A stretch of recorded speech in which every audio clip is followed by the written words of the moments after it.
안녕하십니까, 비너스입니다. 신경치료한 앞니를 꼭 크라운해야 할까? 라는 콘텐츠는 인터넷에서 종종 보셨을 겁니다. 환자들이 그걸 보면 나도 크라운 안 해도 될까? 하는 기대감을 가져보겠죠? 그렇지만 그 콘텐츠는 특정한 질환에 정확하게 타겟팅이 되지 않은 일반적인 정보들이기 때문에 정보를 주고자 했던 치과의사들의 좋은 마음과 달리 환자를 불안하게 만들고 있지는 않은가 하는 생각이 들었습니다. 제가 이 생각을 한 것은 어느 상담을 하고 나서였습니다. 그분은 며칠 전에 대문이 하나를 크라운했는데 너무 스트레스를 받고 있었습니다. 제가 보기에도 크라운을 할 만했던 것 같았는데 말입니다. 그래서 오늘은 몇 가지 사실을 정리하는 콘텐츠를 만들어 봤습니다. 첫 번째, 신경치료한 앞니는 변색이 될 수 있습니다. 두 번째, 충치가 있고 신경치료 변색이 된 앞니는 크라운을 하는 게 더 좋을 때가 있습니다. 세 번째, 신경치료 했는데 충치도 없고 변색도 안 된 앞니는 크라운 안 해도 좋습니다. 그렇지만 임상에서 그런 앞니는 드뭅니다. 마지막으로 변색된 앞니를 크라운 안 하고 견디면서 사는 건 온전히 환자의 마음입니다. 자, 그럼 케이스들을 보면서 마음을 정리해 보시죠. 오른쪽 앞니는 신경이 죽어서 변색되었습니다. 이 일을 크라운하는 게 맞을까요? 여러 말 할 것 없이 애프터를 보시죠. 이분은 예쁘게 사는 게 더 좋지 않았겠습니까? 저는 크라운 하는데 한 표 던집니다. 그럼 이분을 보시죠. 이분 정도의 변색이 늘 문제입니다. 신경치료를 한 왼쪽 대문니가 약간 변색되었습니다. 그렇다면 이 앞니를 크라운 하는 것이 맞을까요?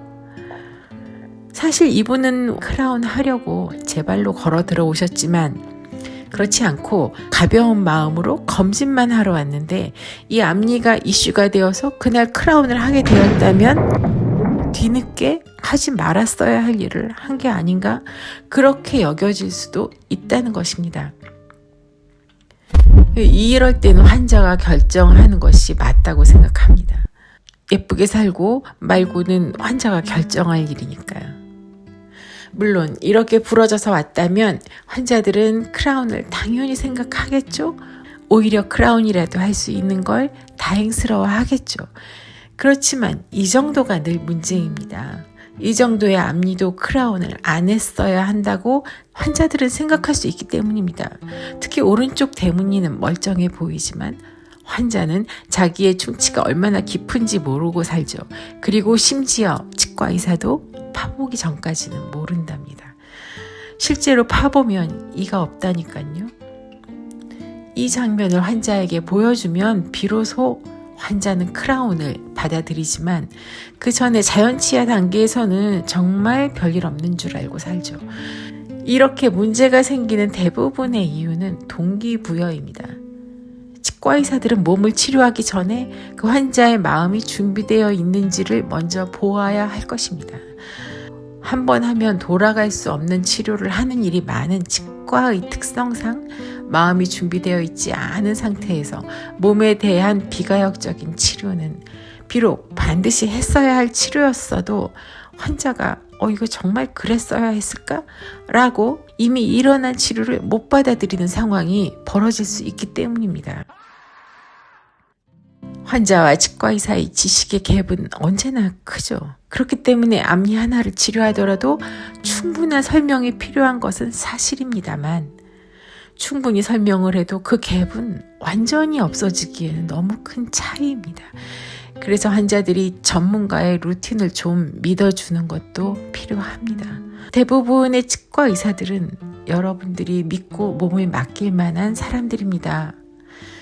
애들 키워보신 분들은 아시겠지만 치과의사가 되려는 학생은 앞뒤 볼 것 없이 오로지 공부만 파야 치대 갈 수 있고요. 치대 가서도 인간의 몸을 다루는 치과의사라는 전문직이 되도록 10여 년간 그 교육만 받는 사람들입니다. 그러니 그 모집단의 신뢰성이 큰 집단이죠. 오늘은 여기까지입니다. 오늘 내용이 마음에 드셨기를 바랍니다. 좋아요, 댓글, 구독은 저희 채널 발전에 큰 도움이 됩니다. 끝까지 들어주셔서 감사합니다.